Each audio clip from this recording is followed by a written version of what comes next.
Geoff Bullock. I'm just wondering if you could tell us a little bit about what is worship? Well, you see, I'm going to give you a funny answer. You'd think from a musician and a songwriter, I would think of worship in terms of songs and the congregation. But when I think of worship in terms of what Jesus said, Jesus met with a Samaritan woman in John 4. He met her alone by a well, and the conversation ended up with him revealing to her that he knew everything about her life, that she'd had 6 husbands and she was living with a man that wasn't her husband. And she was the most unlikely candidate to have a God encounter. And she says to him, when the Messiah comes, he will explain everything to us. Now Jesus did the most extraordinary thing. He said the most extraordinary thing, and you won't find it anywhere else in the gospel. He said to the woman, "I who speak to you am he." Now Jesus never revealed himself to the disciples. He never revealed himself to the crowds.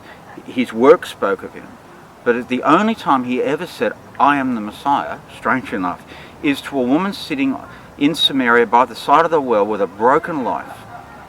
And he says to her, "The Father is seeking worshippers that will worship in spirit and truth."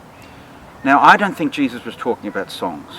I think Jesus was talking about people who would have a relationship with God that's not based on who we are or what we do, our good, our bad, our successes, or our shames.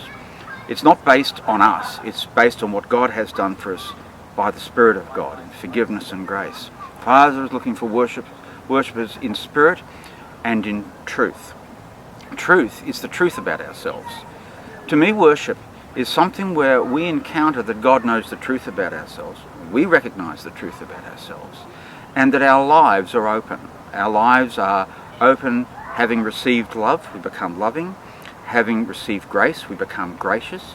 Having received acceptance, we become accepting. And that our worship, first and foremost, is a heart attitude towards life and a heart attitude towards each other. It's a worship that not just forgiving each other, but seeking forgiveness from somebody. So rather than going to somebody else's faults and saying, "I forgive you," which is rather self-righteous when you think about it, it's going to somebody and saying, no, forgive me. I'm not even bothering about your faults. Forgive me. Now, that to me is the worship that Jesus is talking about. He's talking about a relationship with God as a father. He says to the woman, the Father is seeking worshippers in spirit and truth. To this woman, worship was the whole fulfillment of the law, the keeping of the law, the perfection of righteousness, the Pharisees and the whole thing of Judaism. It was worship was a moral purity. And he's saying, no, God is not this scary schoolmaster.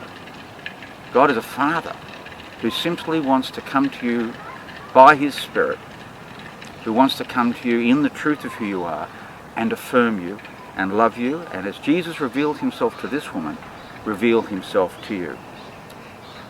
To me, as a fundamental part of living, that's a life of worship. Now we can sing our songs, we can play our music, we can have our wonderful assemblies and do what we do. But the music is just a tune, it's a melody, it's a lyric about a lifestyle that has changed us from the outside in, from the inside out. It's a relationship and a worship experience, a worship lifestyle that changes how we relate to others, to a broken world. It changes how we look at refugees, it changes how we look at the inequality in the health system, the inequality in the financial system. It is a relationship that makes us care for others. And in the end, it's a relationship that, to be honest, doesn't demand our favourite songs. It demands us to live in the light of being loved and accepted.